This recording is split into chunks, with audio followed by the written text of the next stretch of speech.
Hi friends, in this episode I would like to give my advice to Dr. Akmal Saleh. Before I do that, however, first of all, I would like to explain to you what is it that I think that Akmal wants. I think it is important for me to explain what is it that I think that Akmal wants, because my advice to him will be based upon what is it that I think he wants. So, what is it that Akmal wants? I think what Akmal wants is what all politicians want, or more specifically, what all UMNO politicians want.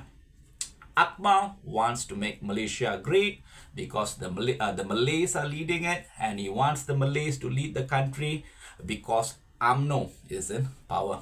If he makes Malaysia great, the Malays lead and UMNO rule. I feel that in the future he also wants to be a minister, or maybe even the prime minister, for his contribution to the country, race and party. How is Akmal doing so far? If you ask me, putting morality aside and speaking purely in terms of politics, I think Akmal Saleh is actually doing great.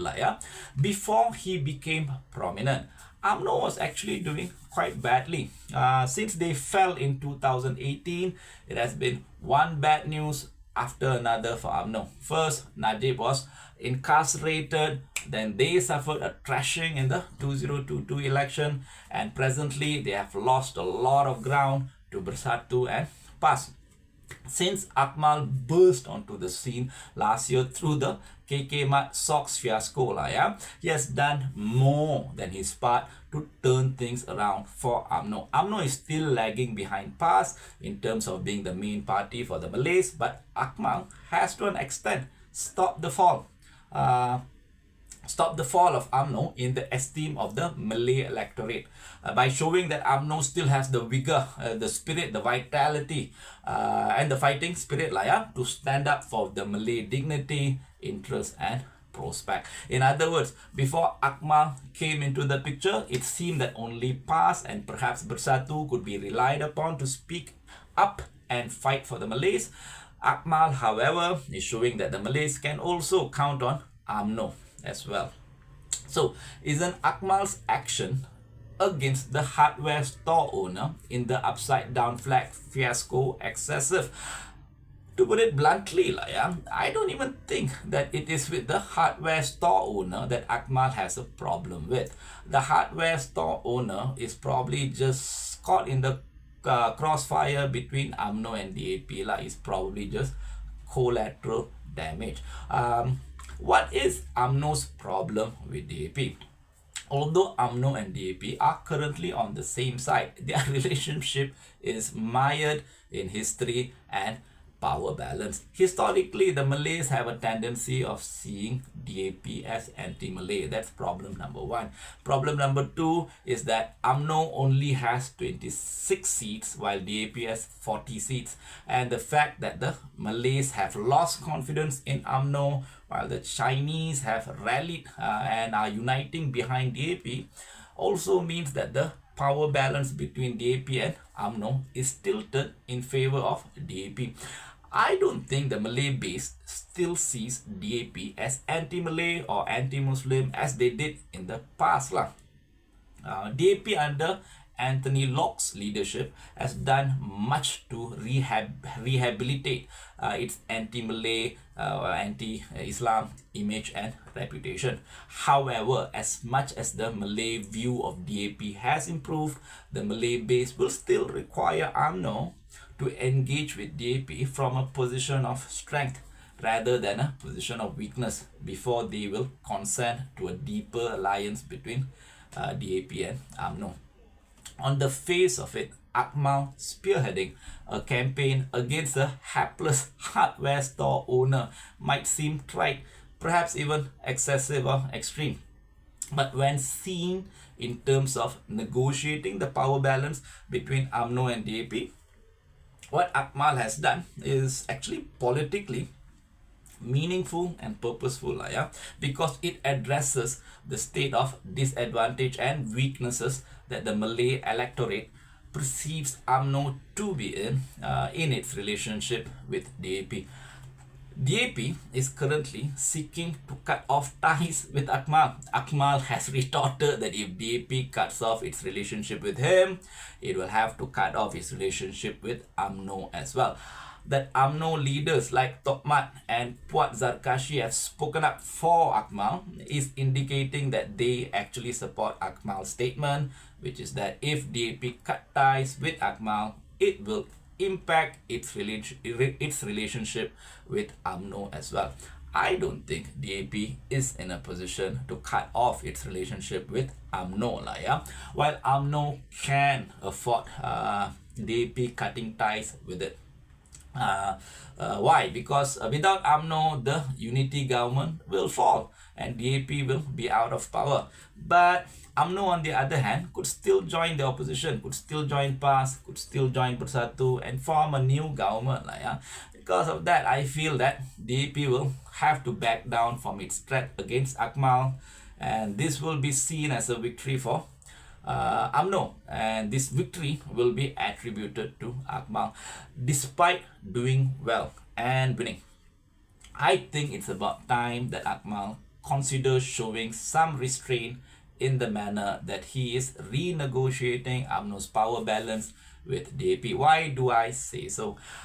I say so because in the end, I think Akmal's ultimate goal is to make Malaysia great, ensure Malay leadership and return UMNO to power. To return to power, UMNO must either ally with DAP or PKR on one hand or Bersatu and PAS on the other hand.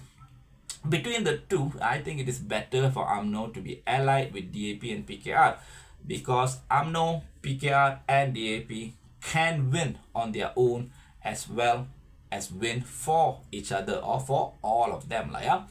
Each of them appeal to different crowds. If they all win the confidence of their respective crowd, they can win not only for themselves but for also for all three of them, and form a stable government with a 2/3 majority. With PAS and Bersatu, on the other hand, UMNO will be fighting for the same crowd. It is impossible for all three of them, PAS, Bersatu and UMNO, to win because the victory of one will come at the expense of the other two.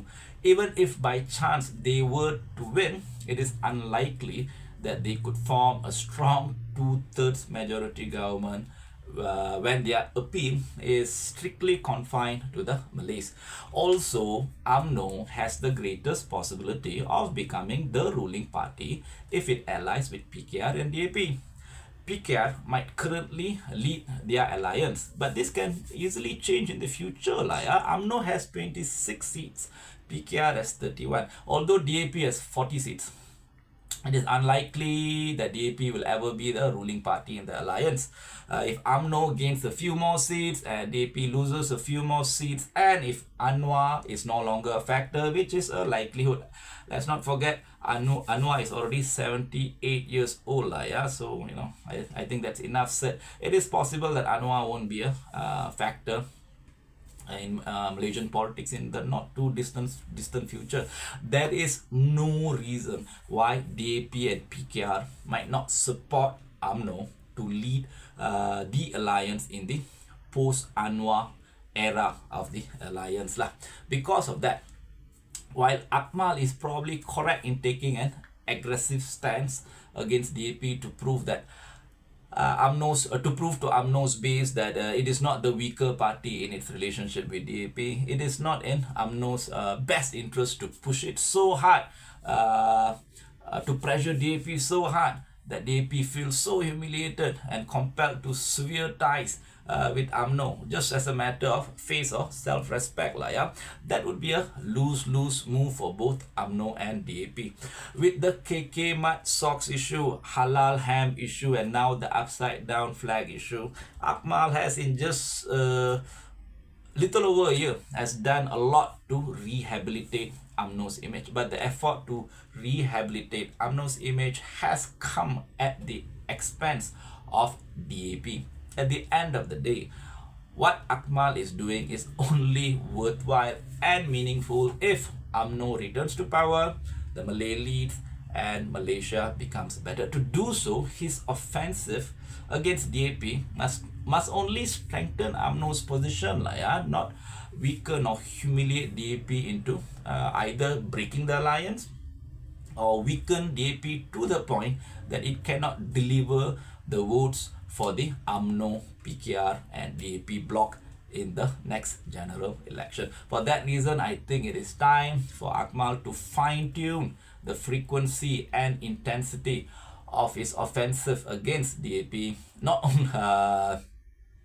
only that, not only do I think it's time for him to reduce his the intensity and frequency of his offensive, I think maybe it's time that he thinks about stopping it, at least for the time being, or even make some reconciliatory move towards DAP. You should think about it. I think this is time. The election is not very far away. It's about 2 years, maybe 1 year away.